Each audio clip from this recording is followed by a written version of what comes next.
घने बादलों के बीच पर्वतों के ऊपर एक अनोखी दुनिया बसी थी, माचू पिच्चू। पत्थरों से बनी भव्य इमारतें, रहस्यमय मंदिर और सदियों पुराने रास्ते जो न जाने कितने अनकहे राज छिपाए हुए थे। ये कहानी है अर्जुन की, एक भारतीय इतिहासकार और पुरातत्वविद जिसे इस खोए हुए शहर के रहस्य को सुलझाने के लिए एक अनोखा आमंत्रण मिला। दिल्ली की पुरानी लाइब्रेरी में अर्जुन धूल भरी किताबों के ढेर में डूबा हुआ था। तभी एक पुराने लिफाफे ने उसकी तन्हा शाम को तोड़ दिया। माचू पिच्चू, इतिहास के रहस्यों को खोजने का एक और मौका। चिट्ठी के नीचे लिखा था, डॉक्टर रोड्रिगो मेंडोसा। हफ्ते भर बाद अर्जुन पेरू के घने जंगलों में सफर कर रहा था। उसके साथ थी एना, एक युवा फोटोग्राफर जो हर एक क्षण को अपने कैमरे में कैद कर लेना चाहती थी। ऊंचे पहाड़, संकरे रास्ते और चारों ओर घना कोहरा। अर्जुन और एना गाइड माको के साथ आगे बढ़ते जा रहे थे। माचू पिच्चू सिर्फ पत्थरों का शहर नहीं है, यहाँ आत्माएं बसती हैं। माको की आवाज में भय और श्रद्धा दोनों झलक रहे थे। रात के समय उनके कैंप के पास हल्की हल्की आवाजें आने लगीं। अर्जुन ने टॉर्च जलाकर देखा तो सामने एक वृद्ध महिला खड़ी थी। तुम सच की तलाश में हो, लेकिन सच आसान नहीं होता, कहते हुए वो अदृश्य हो गई। अगली सुबह जब सूरज की पहली किरणें माचू पिच्चू की चोटी पर पड़ी, अर्जुन मंत्रमुग्ध रह गया।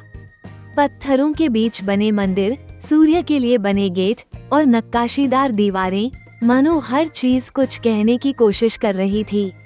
यहाँ कुछ ऐसा है जो सदियों से छिपा है, अर्जुन ने एना से कहा।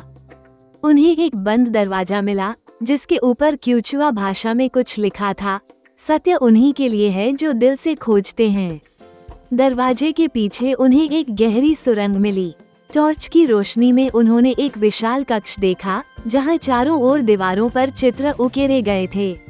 उन चित्रों में मानव बलिदान, सूर्य देवता और गुप्त द्वार के संकेत थे। क्या ये गुप्त खजाने का संकेत है? एना ने पूछा। तभी अर्जुन को एक आवाज सुनाई दी, ये खजाना नहीं, ये चेतावनी है। अचानक जमीन हिलने लगी। अर्जुन और एना ने दौड़ते हुए बाहर की ओर भागा। पीछे सुरंग ढहने लगी। बाहर आते ही अर्जुन को समझ आ गया, माचू पिच्चू सिर्फ एक खोया हुआ शहर नहीं है, यह एक ज्ञान का स्रोत है जहां आत्माओं और देवताओं का मेल हुआ करता था। शायद कुछ रहस्य ही बने रहने के लिए होते हैं, अर्जुन ने एना से कहा। क्या हम दुनिया को ये सच बताएंगे? एना ने पूछा। नहीं, कुछ कहानियाँ सिर्फ उन लोगों के लिए होती हैं जो उन्हें महसूस कर सकते हैं। सूरज ढलते ही माचू पिच्चू फिर से बादलों में खो गया। अर्जुन और एना वापस लौट आए, लेकिन उनके दिल में हमेशा के लिए वो शहर बस चुका था। कुछ जगहें इंसान की समझ से परे होती हैं। माचू पिच्चू उनमें से एक है।